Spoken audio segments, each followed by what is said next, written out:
Malaysia மீது America விதித்த 24 விழுக்காடு வரி விதிப்பு குறித்து விவாதிக்க உயர் அரசு அதிகாரிகள் பங்கேற்கும் சிறப்பு கூட்டத்திற்கு பிரதமர் டதஸ்ரீ அன்வார் இப்ராஹிம் இன்று தலைமை தாங்கியதாக தெரிவிக்கப்பட்டுள்ளது. அமெரிக்காவின் பரஸ்பர வரி விதிப்பால் மலேசியா பாதிக்கப்படும் என்பதை அன்வார் ஒப்புக்கொண்ட அதே வேளையில், பெரும்பாலான அண்டை நாடுகளில் விதிக்கப்பட்டதை விட இந்த விகிதாச்சாரம் மலேசியாவுக்கு குறைவாக இருப்பதை அவர் சுட்டிக்காட்டினார். கட்டணம் அதிகமாக இருந்தாலும் நமது சில அண்டை நாடுகள் எதிர்கொள்ளும் அளவை விட இது இன்னும் குறைவாகவே உள்ளது. அதனால்தான் மலேசியாவின் பிராந்திய அண்டை நாடுகளுடன் ஈடுபட முடிவு செய்தோம் என்று அன்வார் கூறினார். தாய்லாந்து, இந்தோனேசியா, பிலிப்பைன்ஸ் மற்றும் சிங்கப்பூர் தலைவர்களுடன் இது தொடர்பாக தாம் விவாதிக்கவிருப்பதாகவும் அன்வார் கூறினார். முதலீடு, வர்த்தகம் மற்றும் தொழில்துறை அமைச்சர் தெங்கு டதஸ்ரீ ஜப்ருல் அப்துல் அசீஸ் மலேசியாவின் பிராந்திய கூட்டாளர்களை அணுகி உள்ளதாகவும், அடுத்த வியாழக்கிழமை ஆசியான் வர்த்தக அமைச்சர்களின் கூட்டத்தில் கலந்து கொண்டு ஒரு பதிலை ஒருங்கிணைக்கப் போவதாகவும் அன்வார் கூறினார். புக்கிட்டமான் போதைப்பொருள் குற்றப்புலனாய்வுத்துறை சுபாங் ஜெயா வட்டாரத்தில் நடத்திய சோதனையில் 1,66,08,000 வெள்ளி மதிப்புள்ள போதைப் பொருட்களை பறிமுதல் செய்துள்ளதாக தெரிவித்துள்ளது. புக்கிட்டமான் போதைப்பொருள் குற்றப்பிரிவு துறையின் இடைக்கால இயக்குனர் மாட் ஜானி முகமது சலாவுடின் அலி இதனை தெரிவித்தார். கடந்த மாதம் 27ஆம் தேதி காலை 7 மணி அளவில் புக்கிட்டமான் போலீசார் சுபாங்ஜயா பகுதியில் ஒரு புரோட்டான் சாகா காரில் சோதனை செய்ததில், அக்காரிலிருந்து 2 மூட்டைகளில் 100 பொட்டலங்கள் கொண்ட மெத்தமின் போதைப் பொருட்கள் கண்டெடுக்கப்பட்டதாக தெரிவித்தார். மேலும் அந்த காரின் பின்பகுதியில் 2 மூட்டைகளில் 50 பொட்டலங்களில் மெத்தமின் கண்டெடுக்கப்பட்டது. மொத்தம் 150 பொட்டலங்களான அவற்றின் எடை 156 கிலோகிராம் என்று அவர் கூறினார். காரை ஓட்டி வந்த சீன ஆடவர்களை விசாரணைக்காக போலீசார் கைது செய்தனர். அவர்கள் 21 வயது முதல் 32 வயதுடையவர்கள் என்று அவர் தெரிவித்தார். அதன் பிறகு கைது செய்யப்பட்டவர்களிடம் விசாரணை மேற்கொண்டதில் சுபாங்ஜியாவில் உள்ள ஒரு வீட்டில் சோதனை மேற்கொள்ளப்பட்டது. அந்த வீட்டிலிருந்து 12 மூட்டைகளில் 300 பொட்டலங்களில் மெத்தமின் போதைப் பொருள் கண்டெடுக்கப்பட்டன. அதன் எடை 312 கிலோகிராம் என்று அவர் தெரிவித்தார். மேலும் அம்பாங் தமான் புக்கிட் பர்மாயில் கிடங்கு ஒன்றில் சோதனை மேற்கொள்ளப்பட்டது. அதில் 2 மூட்டைகளில் 50 பொட்டலங்கள் மெத்தமின் கண்டெடுக்கப்பட்டது. அதன் எடை 51 கிலோகிராம். பறிமுதல் செய்யப்பட்ட போதைப் பொருட்களின் மொத்த எடை 519 கிலோகிராம் என்றும், அதன் மதிப்பு 1,66,08,000 வெள்ளி என்றும் அவர் கூறினார். பறிமுதல் செய்யப்பட்ட போதைப் பொருட்கள் கிட்டத்தட்ட 26 லட்சம் பேர் உபயோகிக்கக்கூடியதாகும் என்றும் அவர் குறிப்பிட்டார். இந்த கும்பல் கடந்த ஆண்டு செப்டம்பர் முதல் கிள்ளான் பள்ளத்தாக்கு பகுதிகளில் போதைப் பொருள் விநியோகத்தில் ஈடுபட்டு வந்துள்ளது தெரிய வந்துள்ளது. இந்நிலையில் அவர்கள் அனைவரும் 14 நாட்கள் விசாரணைக்காக செக்ஷன் 39B பிரிவின் கீழ் தடுத்து வைக்கப்பட்டுள்ளனர். குற்றம் நிரூபிக்கப்பட்டால் சாகும் வரை தூக்கு தண்டனை அல்லது ஆயுள் தண்டனை மற்றும் 12 பிரம்படிகள் வழங்கும் வகையில் சட்டம் உள்ளதாக அவர் கூறினார். நாட்டில் பல மாநிலங்களில் போதைப்பொருள் கூடாரங்களாக இயங்கி வரும் கேளிக்கை மையங்களை போலீசார் கண்டுபிடித்துள்ளனர்.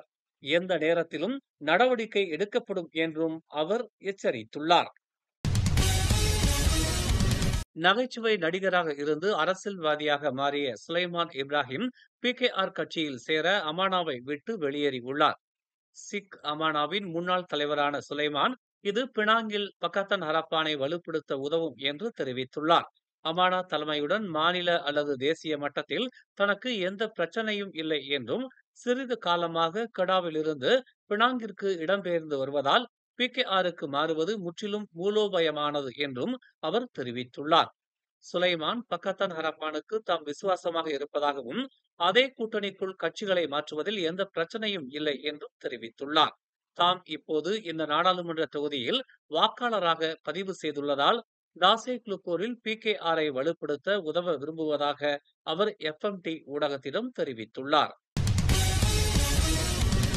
ஆசியான் உறுப்பு நாடுகள் மீது அமெரிக்கா வரிகளை உயர்த்தவிருப்பதாக அறிவித்ததை தொடர்ந்து பிராந்திய பொருளாதார உறவுகளை ஆழப்படுத்துவதன் முக்கியத்துவத்திற்கு இந்த ஆண்டு ஆசியான் தலைவர் என்ற முறையில் மலேசியா முன்னுரிமை அளிக்கும் என்று தெரிவிக்கப்பட்டுள்ளது.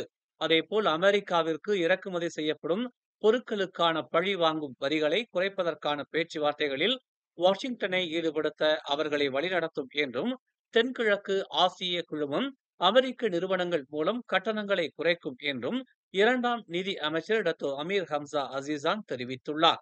அடுத்த வாரம் ஆசியான் நிதி அமைச்சர்கள் மற்றும் மத்திய வங்கி ஆளுநர்கள் கூட்டம் நடைபெறும் நிலையில் முன்னதாக ஊடகங்களிடம் பேசிய அவர், உலக அளவில் நாடுகள் தங்கள் பொருளாதாரங்களில் வரிகளின் தாக்கங்களை புரிந்து கொண்டிருக்கும் அதே வேளையில் ஆசியான் உறுப்பினர்கள் பழிவாங்காத நிலைப்பாட்டை ஏற்றுக்கொண்டு ஒரு இணக்கமான தீர்வை நோக்கி செயல்படுவதில் ஒற்றுமையாக இருப்பதை காட்டியது தெளிவாக தெரிகிறது என்று அவர் குறிப்பிட்டார்.